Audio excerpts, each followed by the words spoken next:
En esta serie de videos vamos a calcular la distribución de utilidades de una compañía nacional a sus accionistas. Tengan en cuenta que para este cálculo se debe hacer referencia al artículo 48 del Estatuto Tributario. Este artículo establece que no constituye renta ni ganancia ocasional los dividendos y participaciones percibidos por los socios, siempre que estas utilidades ya hayan sido declaradas en cabeza de la sociedad. Para determinar la parte que corresponde a ingresos no constitutivos de renta ni ganancia ocasional, debemos realizar el cálculo al que hace referencia el artículo 49 del Estatuto Tributario.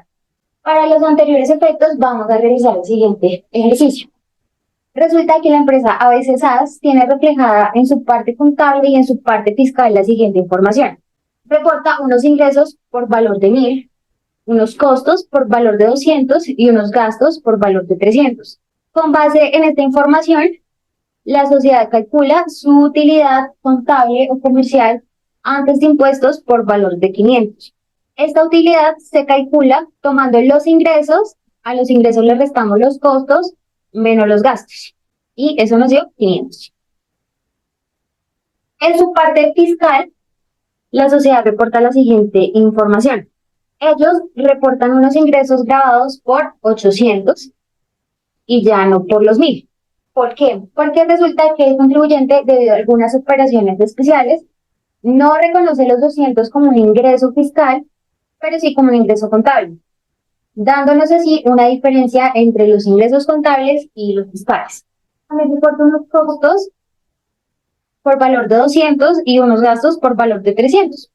Para calcular una renta líquida gravable por valor de 300. ¿Cómo se calcula esta renta líquida gravable? Tomamos los ingresos menos los costos menos los gastos y esto nos da este resultado, que en nuestro caso fueron 300.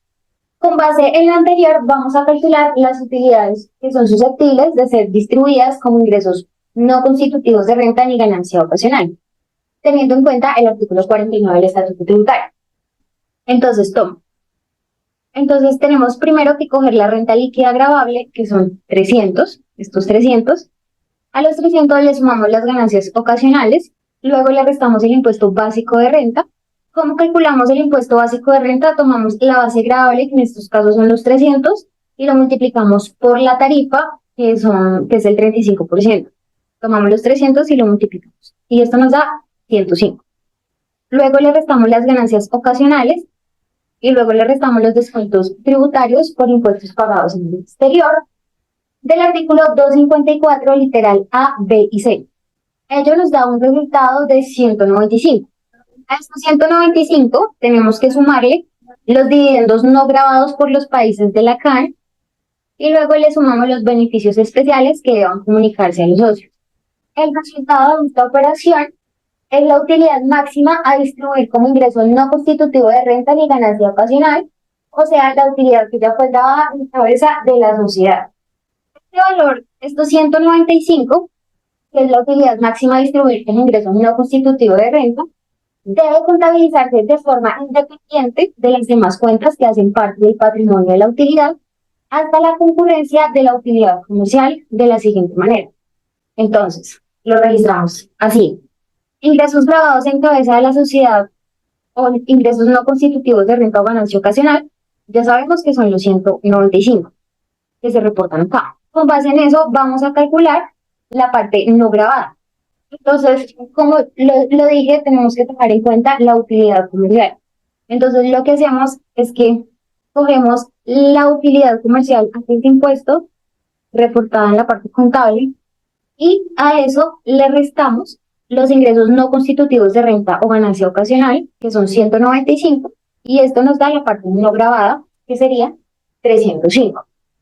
Ahora, si los 195, es decir, los ingresos no constitutivos de renta, exceden las utilidades comerciales del periodo, o sea, estos 500, el exceso puede imputarse a utilidades comerciales futuras que tuvieran la calidad de grabadas en cabeza de la sociedad y que se obtengan dentro de los 5 años a partir del momento en que se produce el exceso, o a las utilidades grabadas de los 2 periodos anteriores en que se produjo el exceso.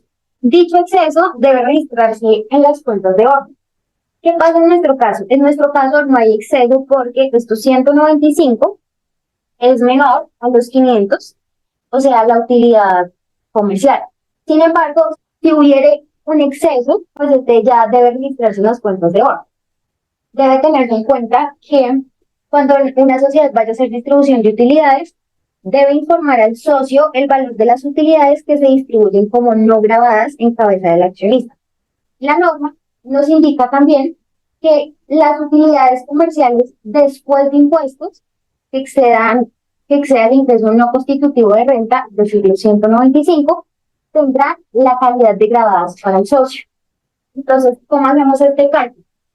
Entonces, lo que hacemos es que aquí cogemos los 500, que es la utilidad contable o comercial, y le restamos 105, que fue lo que pagamos por impuestos, y este valor nos da 395.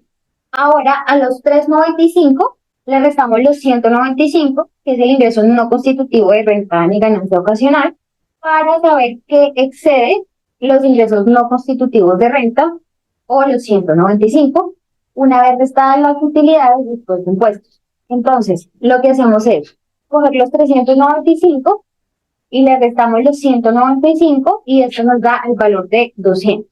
El valor de 200 ya sería la utilidad grabada en cabeza del socio. Es decir, sobre esta parte el socio debe pagar impuestos.